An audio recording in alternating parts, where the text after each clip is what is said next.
So hello guys, इस part 4 के video में हम डेप्रिसिएशन के बारे में डिस्कस करेंगे। तो अगर बिल्कुल सिंपल टर्म्स में डेप्रिसिएशन का मतलब बोली जाए तो वैल्यू में कमी आना। ठीक है, टाइम के अकॉर्डिंग जब किसी चीज की वैल्यू गिर जाती है तो जितनी वैल्यू गिरी है उसी को हम डेप्रिसिएशन बोलते हैं। ठीक है, पर ये डिप्रिसिएशन अगर ये लेमन लैंग्वेज में है, पर अगर आप अकाउंटेंसी और इकोनॉमिक्स की टर्म्स में इसी को डिफाइन करोगे तो थोड़े इनके मायने जो है वो बदल जाते हैं। तो इकोनॉमिक्स की बात कर रहे हैं तो इकोनॉमिक्स में डेप्रिसिएशन का मतलब थोड़ा बहुत सेम होता है, वैल्यू डिक्रीज होना। पर यहाँ पर किस चीज की वैल्यू डिक्रीज होती है?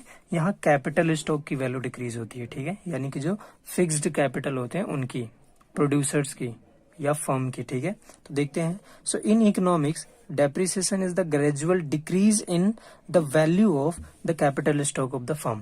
ठीक है, तो ये वर्ड याद रखना, ग्रेजुअल डिक्रीज। ठीक है, economic value of the capital stock firm, या फिर दूसरी लैंग्वेज में अगर बताया जाए अदर वर्ड्स में, so decrease in the value of fixed capital over period of time.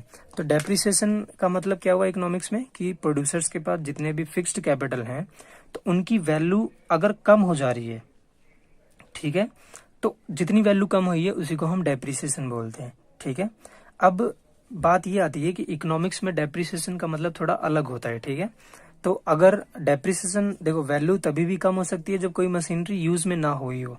अगर आप 5 लाख की कोई मशीनरी खरीद के लेके आते हो 5 लाख की, और उसे 1 साल तक ऐसे ही रखते हो, बल्कि पैकेज भी नहीं खोलते उसका, तो क्या आप 1 साल बाद आप उसे मार्केट में जब बेचोगे तो क्या 5 लाख ही वैल्यू मिलेगी?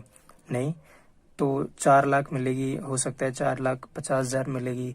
तो ये वैल्यू जो 50,000 डिक्रीज हो गई है, कम हो गई है वैल्यू, ये डेप्रिसिएशन हो गया ना हमारा। तो इसका मतलब डेप्रिसिएशन तो लग रहा है, भले ही मशीनरी यूज हो रही हो प्रोडक्शन प्रोसेस में या नहीं हो रही हो, तो डेप्रिसिएशन है ये। पर इकोनॉमिक्स में इसे डेप्रिसिएशन नहीं कहा जाएगा। ठीक है, तो डेप्रिसिएशन कब कहा जाएगा?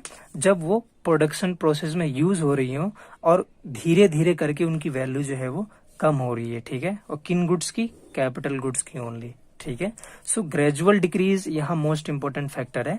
और ये याद रखना कि प्रोडक्शन प्रोसेस में यूज हुआ होना चाहिए वो गुड जो है। अगर ऐसे ही यूज हो जा रहा है, यानी कि ऐसे ही वैल्यू डिक्रीज हो जा रही है, तब हम उसे इकोनॉमिक्स में डेप्रिसिएशन का पार्ट नहीं मानेंगे। हाँ, अकाउंटेंसी में इसे कंसिडर किया जाता है पर इकोनॉमिक्स में नहीं किया जाएगा। ठीक है, सो डेप्रिसिएशन के कई कई अलग अलग नाम भी हैं। इसे हम कंजम्पशन ऑफ फिक्स्ड कैपिटल भी बोलते हैं, या फिर इसे करंट रिप्लेसमेंट कॉस्ट भी बोलते हैं। आप इसे डेप्रिसिएशन भी बोल सकते हो। ठीक है, तो आइए चलते हैं, एक एग्जांपल लेते हैं ताकि आपको अच्छे से क्लियर हो जाए। ठीक है, तो मान लेते हैं एक फर्म है ए। ठीक है, उसने स्टार्टिंग में जो मशीन खरीदी थी, जो मशीन की कॉस्ट आई वो आई 10 लाख रुपीज की। ठीक है, 10 लाख की कॉस्ट जो है वो आई, और ये माना गया कि ये मशीनरी जो है वो मैक्सिमम टू मैक्सिमम 10 ईयर तक जाएगी, बस 10 साल तक चलेगी। उसके बाद फिर ये वैल्यू जो है वो डिक्रीज हो जाएगी, यानी कि इसकी वैल्यू कम होती चली जाएगी प्रोडक्शन प्रोसेस में, और जब 10 साल आएगा तो इसकी वैल्यू 0 हो जाएगी। ठीक है, तो अब देखो यहाँ पर 1 साल जब मशीनरी यूज करेगा वो तो मशीनरी चलेगी। ऐसे 10 साल तक अगर वो मशीनरी यूज करता रहेगा तो उसकी मशीनरी जो है वो चलती रहेगी। पर 10वीं साल जब वो देखेगा तो उसकी मशीनरी तो खराब हो गई है, कोई वैल्यू ही नहीं है। अगर मान लेते हैं बेचेगा भी तो ये मान के चल रहे हैं कि कोई वैल्यू उसे नहीं मिलेगी, 0 वैल्यू हो जाए, यानी कि पूरा फुली डेप्रिसिएट हो जाता है। ठीक है, तो अब इसके पास अगर एक मशीनरी थी तो इसके जाने के बाद उसे दूसरी मशीनरी की जरूरत पड़ेगी प्रोडक्शन प्रोसेस को स्मूथ या एक तरीके से कंटिन्यू करने में।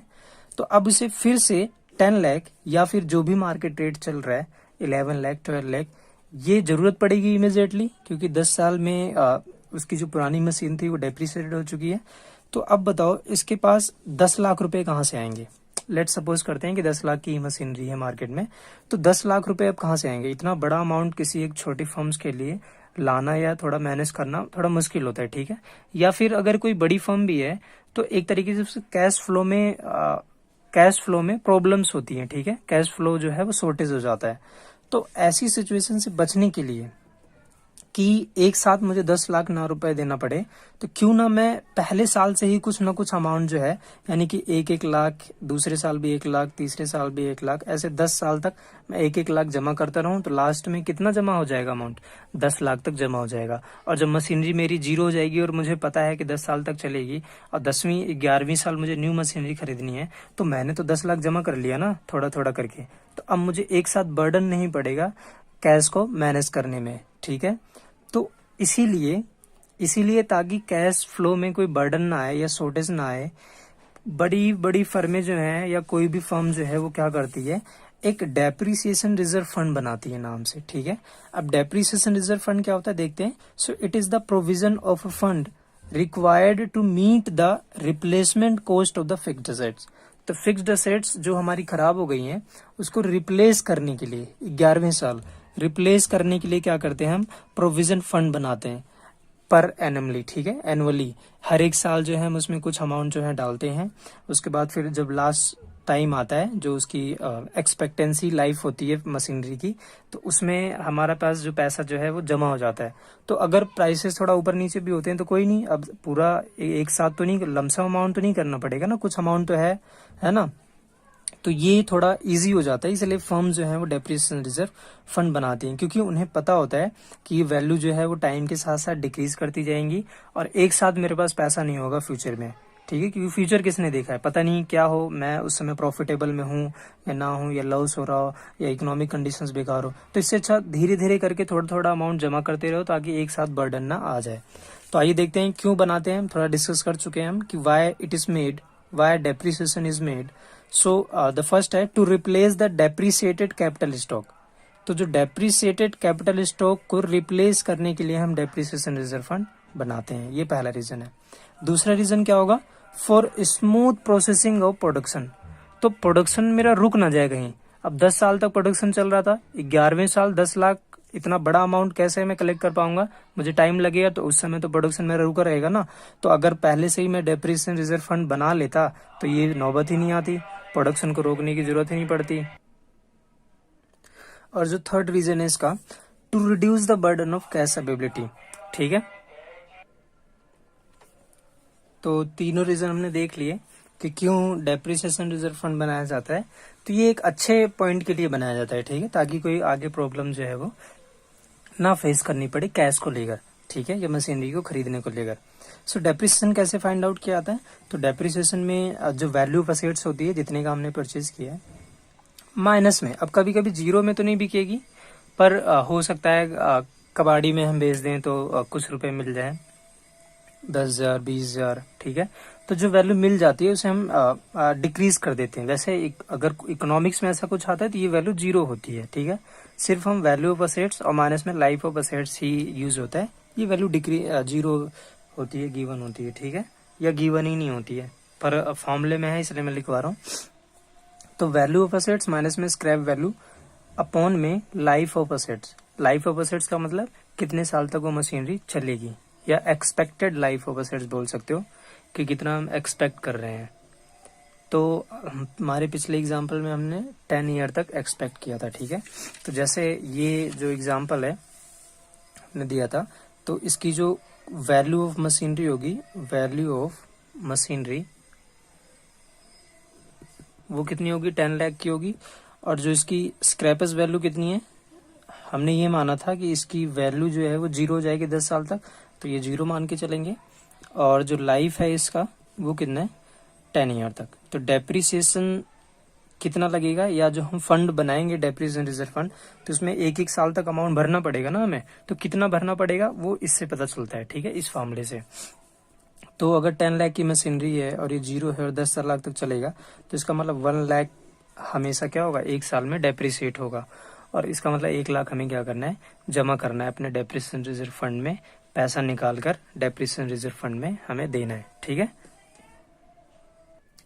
तो अब बात करते हैं कि आखिर ये डेप्रिसिएशन होता क्यों है, क्यों वैल्यू जो है वो डिक्रीज हो जाती है। तो पहला रीजन है इसका नॉर्मल वियर एंड टीयर, यानी कि सामान्य टूट फूट हो जाना। अब मशीनरी यूज में हो रही है तो थोड़ी घिस गई है या फिर ओवर यूटिलाइज हो गई है तो उसमें रिपेयरिंग की जरूरत पड़ती है, ग्रीस डालना पड़ता है, जो भी मतलब नॉर्मल वियर टियर हो जो सामान्य तौर पर होता है प्रोडक्शन प्रोसेस अगर हो रहा है तो। ठीक है, तो ये नॉर्मल वियर एंड टियर जो एक तरीके से हम प्रोडक्शन प्रोसेस में जब यूज होता है तो थोड़ी बहुत टूट फूट जो है वो हो जाती है। ठीक है, दूसरा है पैसेज ऑफ टाइम। तो टाइम के अकॉर्डिंग भी क्या होता है कि वैल्यू जो है वो डिक्रीज होना स्टार्ट हो जाती है। ठीक है, पर मैंने बताया था कि प्रोडक्शन प्रोसेस में अगर यूज हो रहा हो तभी हम उसे मानेंगे, अदरवाइज डेप्रिसिएशन नहीं मानेंगे। ठीक है, तो प्रोडक्शन प्रोसेस में यूज हो रहा होगा तभी हम मानेंगे। तो पैसेज ऑफ टाइम जो है वो एक तरीके से इसे हम कंसीडर कर सकते हैं जब तक ये ना बोला जाए कि ये प्रोडक्शन प्रोसेस में यूज हो रहा है। ठीक है, दूसरा है चेंज इन डिमांड। ठीक है, अगर डिमांड किसी गुड्स की चेंज हो जाती है तो हम क्या करते हैं, या एक तरीके से ट्रेंड बोल सकते हैं कि टेस्ट एंड प्रेफरेंस जो है वो लोगों का क्या हो गया है, चेंज हो गया है। तो चेंज इन डिमांड का मतलब होता है लोगों का टेस्ट एंड प्रेफरेंस जो है वो चेंज हो गया है। तो अब सपोज करते हैं कि पहले एक तरीके से आपको कोई अलग टाइप के गुड्स जो है वो पसंद आते थे, अब ट्रेंड्स दूसरा चला है दूसरे गुड्स का, तो ज्यादातर डिमांड अब किसकी बढ़ जाएगी, जो भी फैशन में है, ट्रेंड्स में है। तो इसका मतलब जो आपके पास पहले गुड्स थे उसकी वैल्यू तो कम हो गई, तो पहले जो मशीनरी थी वो कम हो गई। अब प्रोड्यूसर्स क्या करेंगे, नई मशीनरी को परचेज करने में लग जाएंगे। ठीक है, क्योंकि वो ट्रेंड में चल रही है। ठीक है, वो अभी न्यू न्यू आई है मार्केट में। ठीक है, तो जिसकी वजह से पुरानी जो ओल्ड मशीनरीज होती हैं या फिक्स्ड कैपिटल होती है उनकी वैल्यू डिक्रीज हो जाती है, यानी कि डेप्रिसिएशन लगना स्टार्ट हो जाता है। फोर्थ पॉइंट जो है वो चेंज इन टेक्नोलॉजी। तो टेक्नोलॉजी के आने से भी वैल्यू जो है वो डिक्रीज हो जाती है। अब जैसे मैं कीपैड मोबाइल हम पहले चलाते थे। ठीक है, उसके बाद फिर हम टच पे आ गए। तो टच के आने पहले कीपैड की ज्यादा डिमांड थी, है ना, तो पहले कीपैड वाली टेक्नोलॉजी थी तो हम उसको खरीदते थे। पर जैसे ही न्यू टेक्नोलॉजी आई, टच स्क्रीन आ गई, उसके बाद फिर और भी कई कई तरह के मतलब फीचर्स इसमें ऐड किए गए, तो लोग क्या करते हैं फिर उसे परचेज करना स्टार्ट कर देते हैं। ठीक है, तो जिसकी वजह से जो कीपैड मोबाइल की वैल्यू है वो गिर जाती है, तो इसका मतलब डेप्रिसिएशन भी उसमें लग रहा है। ठीक है, फिफ्थ पॉइंट है नेचुरल क्लैमिटीज। तो नेचुरल क्लैमिटीज की वजह से भी डेप्रिसिएशन होता है। अब डेप्रेशन कैसे हो, जैसे आग, बाढ़ आ गई, फ्लड आ गया, ठीक है, या भूकंप आ गया तो टूट फूट गया या आग लग गई, ये सारी चीजें। ठीक है, तो नेचुरल क्लैमिटीज के आने के बाद भी एक तरीके से वैल्यू जो है वो कम हो जाती है मशीनरीज की या कैपिटल स्टॉक की। ठीक है, सिक्स्थ है इकोनॉमिक रिसेशन। इकोनॉमिक रिसेशन यानी कि जैसे मंदी की सिचुएशन आ गई, ठीक है, डिप्रेशन की सिचुएशन आ गई इकोनॉमी में, तो डिमांड ही कम हो जाती है ऐसे गुड्स की। ठीक है, और ये अनसर्टेन होते हैं, ये सारी चीजें जो मैंने बताया है, नेचुरल क्लैमिटीज, इकोनॉमिक रिसेशन। ठीक है, और लास्ट पॉइंट जो है वो थेफ्ट और एक्सीडेंट है, चोरी हो गया आपका सामान, तो ये भी किसके अंदर आता है, इन सभी की वजह से डेप्रिसिएशन जो है वो लगता है, यानी कि ये वैल्यू को डिक्रीज करता है, ये सारे रीजन जो है। और इन दोनों रीजन को, ये जो चेंज इन डिमांड और चेंज इन टेक्नोलॉजी लिखा है, इसे हम एक्सपेक्टेड ऑब्सोलेंस बोलते हैं। ठीक है, एक्सपेक्टेड ऑब्सोलेंस। ठीक है, ऑब्सोलेंस जो है यानी कि इसे एक्सपेक्ट किया जा सकता है, एक तरीके से बोला जाए। ठीक है, और जो ये तीन है इसे अनएक्सपेक्टेड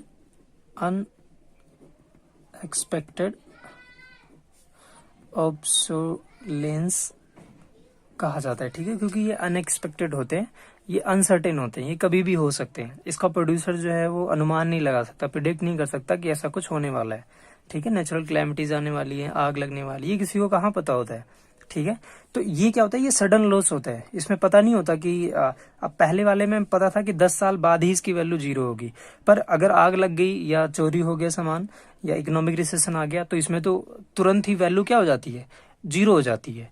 तो इसमें इसीलिए हम ये जो अनएक्सपेक्टेड ऑब्सोलेंस है इसको हम डेप्रिसिएशन में काउंट नहीं करते हैं। ये हमेशा याद रखना कि normal wear and tear, passage of time और ये एक्सपेक्टेड ऑब्सोलेंस जो है, इन्हीं को हम डेप्रिसिएशन में काउंट करते हैं, अदरवाइज अनएक्सपेक्टेड ऑब्सोलेंस को डेप्रिसिएशन में काउंट नहीं करते हैं। ठीक है, तो डेप्रिसिएशन में जो इकोनॉमिक्स में डेप्रिसिएशन की मीनिंग है उसमें कब वो एप्लीकेबल होता है, जब एक्सपेक्टेड ऑब्सोलेंस की वजह से ऐसा कुछ हो या नॉर्मल वियर एंड टियर की वजह से हो। ठीक है, पैसेज ऑफ टाइम भी नहीं होगा, सॉरी, जो मैंने अभी बताया था होगा। पैसेज ऑफ टाइम इसीलिए नहीं होगा क्योंकि प्रोडक्शन मशीनरी जो है वो यूज हो रही है और तब उसकी वैल्यू डिक्रीज हो रही है, तब हम मानेंगे कि वो क्या होता है, डेप्रिसिएट हुआ है। अदरवाइज अगर वो बिना प्रोडक्शन प्रोसेस में यूज हो रही हो, ना हो रही हो, और उसकी वैल्यू फिर भी डिक्रीज हो गई हो पासेज ऑफ टाइम की वजह से, टाइम बीत गया हो, तो इसमें भी हम डेप्रिसिएशन नहीं मानेंगे इकोनॉमिक्स में, ठीक है। और ये सारे डेप्रिसिएशन के रीजन ही होते हैं, तो याद रखना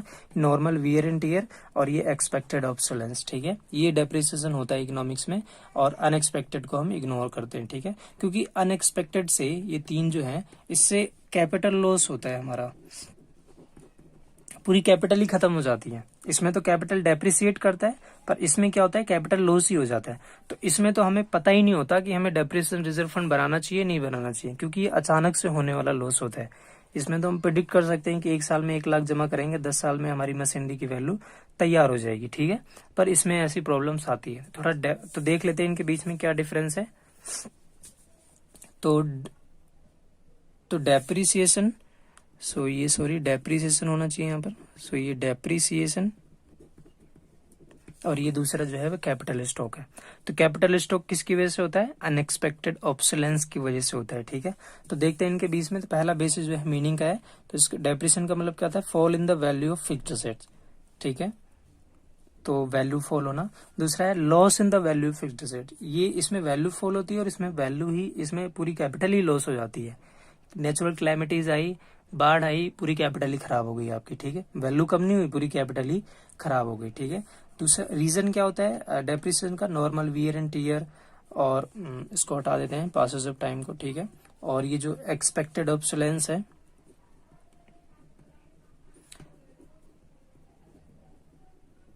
एक्सपेक्टेड ऑब्सोलेंस है, और ये इसका रीजन क्या है कैपिटल लॉस का, नेचुरल क्लैमिटीज, थेफ्ट एटसेट्रा, ठीक है।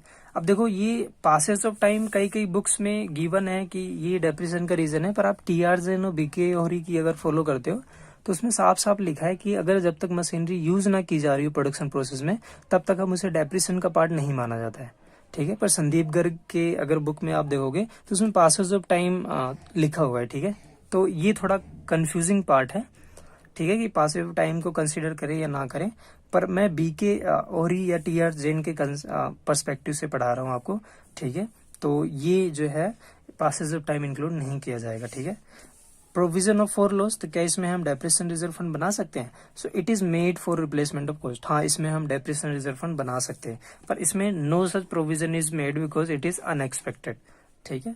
लास्ट पॉइंट है production process, so it doesn't hamper the production process, तो ये प्रोडक्शन प्रोसेस को रोकता नहीं है, कोई प्रॉब्लम नहीं आती, क्योंकि हमने डेप्रिसिएशन रिजर्व फंड बना रखा है।